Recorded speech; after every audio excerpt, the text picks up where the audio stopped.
してしばらく走ると幸い雨も上がり、徐々に空が明るくなってきました。北海道の旅初日はオロロンラインを通って宗谷岬まで一気に約 370km 走ります。今回の旅で最初の場所は白金の滝です。白金の滝は駐車場のすぐ近くにあります。それにしてもすごい轟音です。雨の影響なのか、かなりの水量です。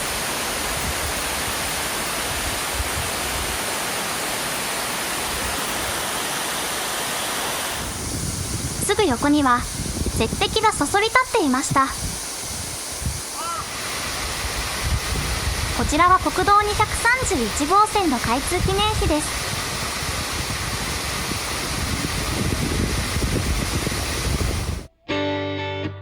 2カ所目のポイントは黄金岬海浜公園です。ここは留萌市にあり、昔ニシンの見張り台があった岬で、ニシンの群れが夕日で黄金色に見えたのが由来です。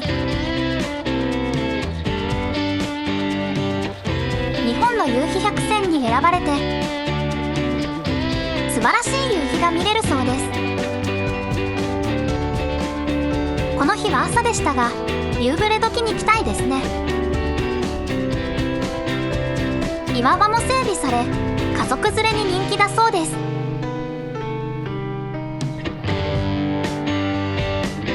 ドラマ「若者たち」の主題歌を作曲した留萌出身の佐藤勝氏の歌碑がありました。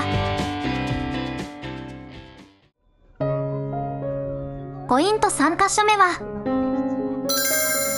道の駅おびらニシン番屋です。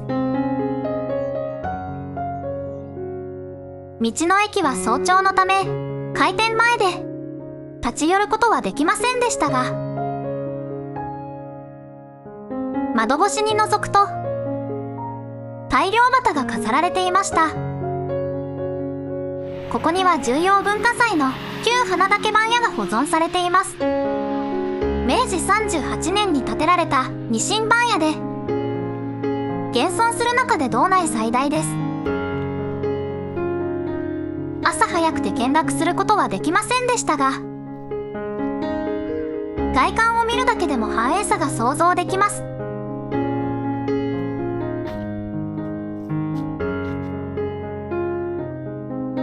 道路を挟んであるのがニシン文化歴史公園です。幕末の探検家松浦武四郎の像やその歌碑がありました。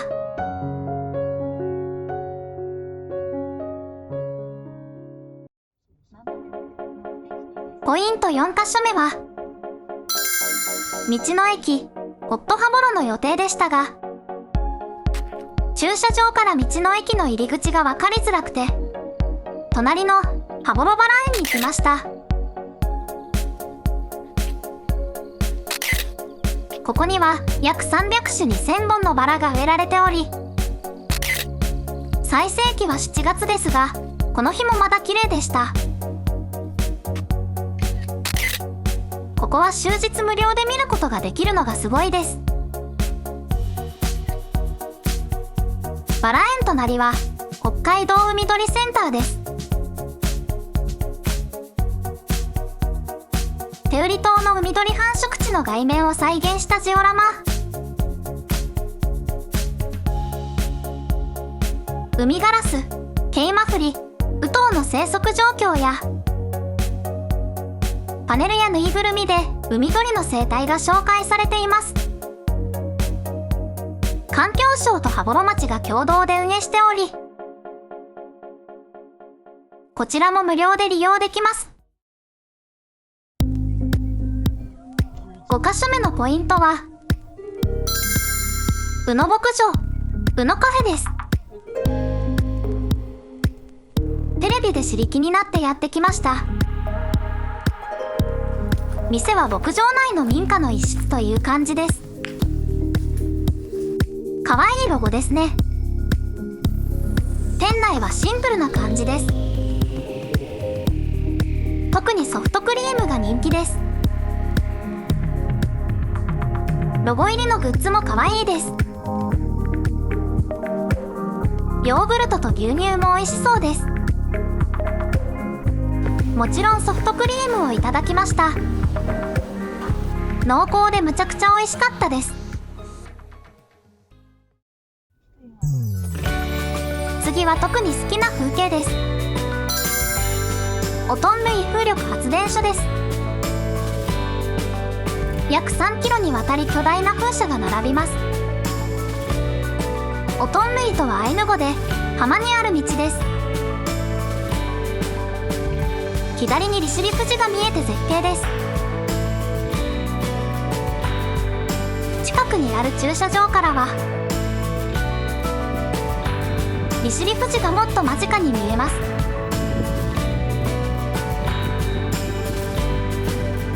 背後には風車が果てしなく続いて見えます。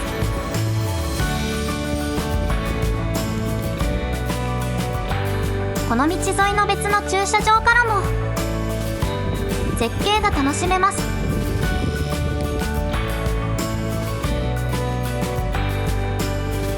ここまで来るとオロロンラインをかなり北上したので、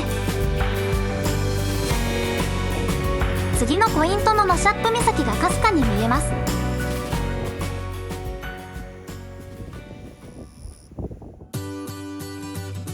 ようやく稚内に入りました。ノシャップ岬です。漢字で書くとこうです。シンボルはイルカのオブジェ。アイヌ語ではノッシャムで岬が顎のように突き出たところ、シンプルな看板です。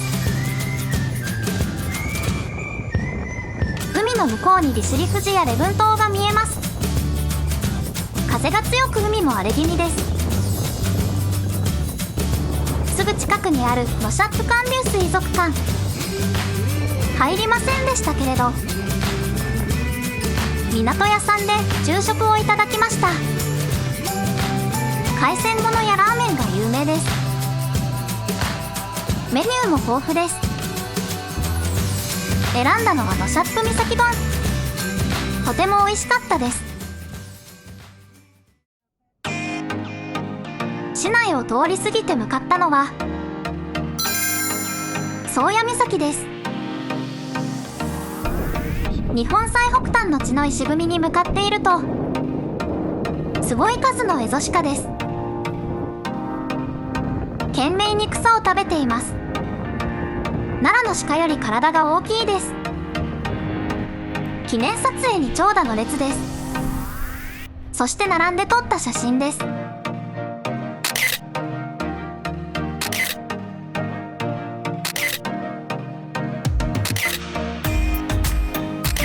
逆からも撮影してみました。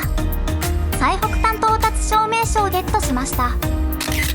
他にも間宮林蔵の石踏みや宗谷岬の音楽碑、丘の上にある宗谷岬平和公園にも行ってみます。ここにも鹿がいました。下の方に日本最北端の地の石踏みが見えます。宗谷岬灯台とあけぼの像、世界各地への方向板、大岬旧海軍ボールアート、平和の石踏み、祈りの塔。さらに行きたいところがあります。その場所は白い道です。ホタテの貝殻が敷き詰められた約 3km の道です。見た通り細い道なので、スタートとゴール地点が指定されています。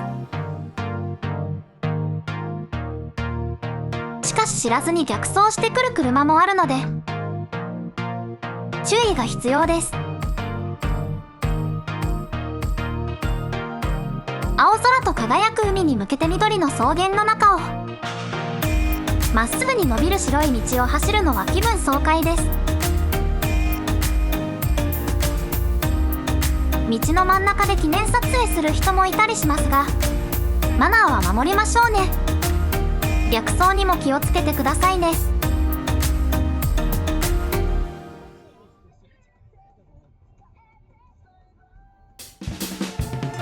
今回もご覧いただきありがとうございました。